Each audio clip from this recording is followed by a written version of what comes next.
So, just like with paper one, I think it'd be a good idea if we had a quick rundown of what it is you're reading, who's writing what you're reading, and a few different ways that you might be able to approach the central question when you go to answer it in paper two. Okay? Um, just like knowing a little bit about who Upton Sinclair was helped you understand, what he wanted people that read The Jungle to do after they got done reading it. It was a push toward reform. And, you all know the story by now. Teddy Roosevelt was reading that chapter in The Jungle, and he spat out his ham and eggs and he ran down to Capitol Hill. And, that's where the Meat Quality and Inspection Act comes from. So I would argue that there's a very similar, situation going on in Richard Wright's Black Boy. Okay. Let's start with the top. And who was Richard Wright? He was an African American author who was writing throughout much of the 1930s, some of the 1940s. That's when most of the work that he produces is being published. And just about everything that he's writing has a little bit to do, some cases a lot to do, with race relations and how racism works in the early decades of the 20th century. There's also there's a political culture that you can't help but notice as you're reading not only this book but numerous others of his as well, and that's the role that radicalism plays in American life. By radicalism, I'm talking about the socialists. I'm really talking about the communists because at this particular moment, it's the Communist Party that's the predominantly white organization, the only predominantly white organization that even pays the faintest attention to racism or the lack of civil rights. They will mobilize support for self determination for people of color, including but not limited to African Americans and individuals who were active within this world, and certainly Richard Wright would have been one of them, are very aware of this. Okay. Now, there's something else I want you to understand before I go any further. Richard Wright is one of numerous authors that is writing about these sorts of issues at this particular moment. Now, keep in mind, when I say 1930s, we are talking about the Great Depression, so people are aware of what's going on around them, the fact that American capitalism is in shambles, and what's to be done about it. It's a process or a literary genre that scholars typically refer to as proletarian literature. Emphasizes issues involving working class America, economic justice or economic injustice, things of that variety. And you have writers like Mike Gold, Tilly Olson, John Dos Passos. Those are, I'm pretty confident in calling them household names, but certainly you've heard of people like John Steinbeck, right? The Grapes of Wrath and Mice and Men, among others. And much like Richard Wright, there's themes, ideas, and concepts that are very reflective of the Great Depression that he highlights throughout his books. Okay. Now, with respect to Richard Wright, there's an even more direct reason that radicals, especially the communists, are embedded in his work. The communists were very aware of the role that culture could play with respect to activism.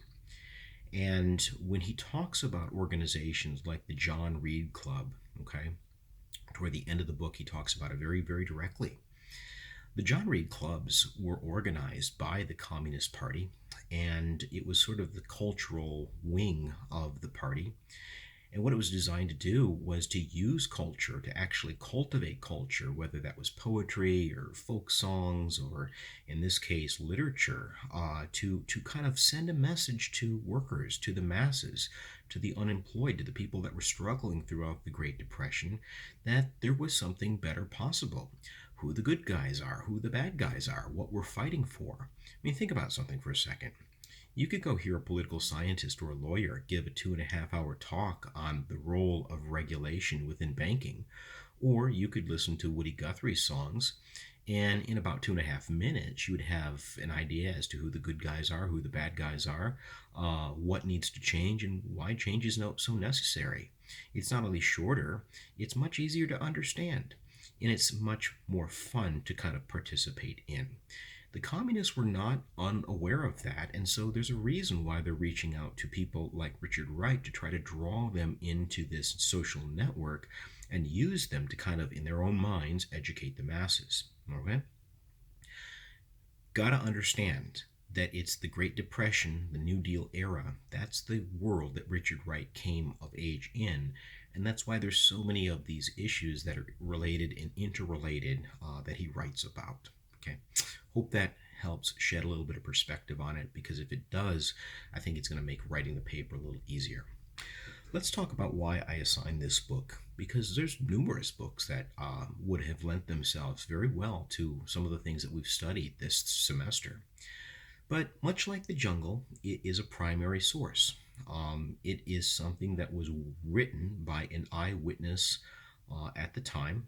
It's essentially Richard Wright's memoir. It's his coming of age in this racist society.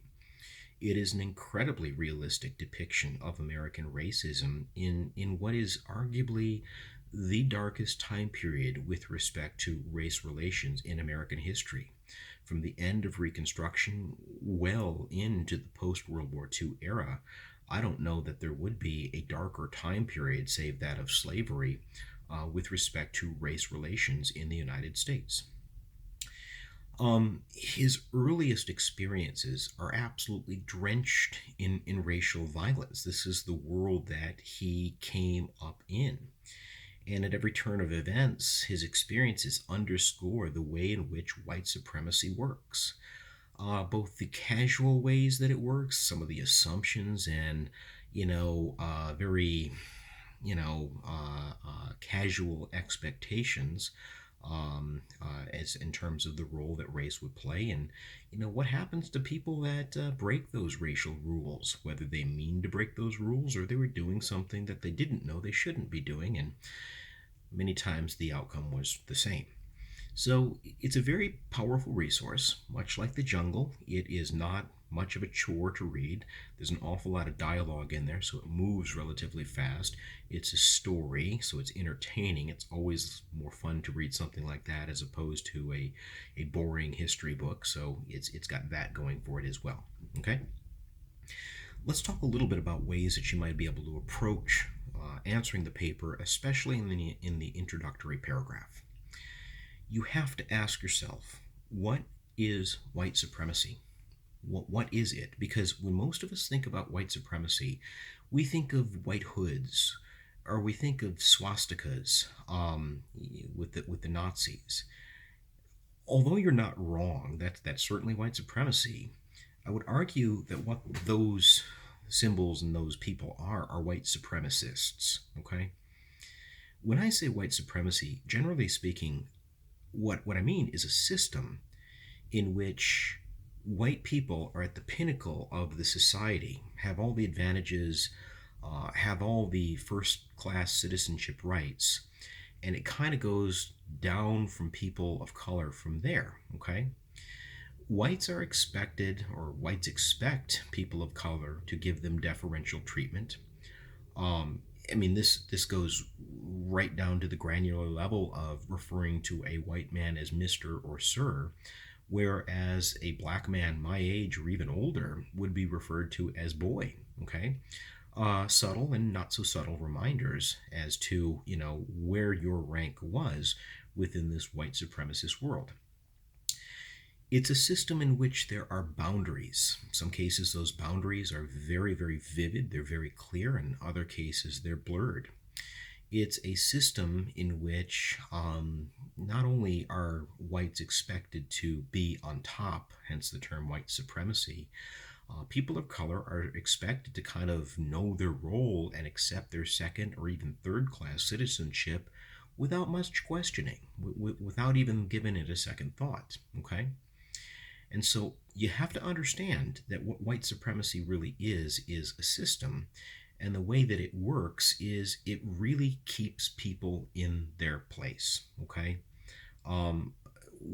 Once again, part of the question for paper 2 is, how does Richard Wright kind of figure this out? How does he understand how white supremacists or white supremacy works? And a lot of this is by experience. Some of it is by asking questions to family members and other people that are close to him, and some of it just simply happens by watching the world around him.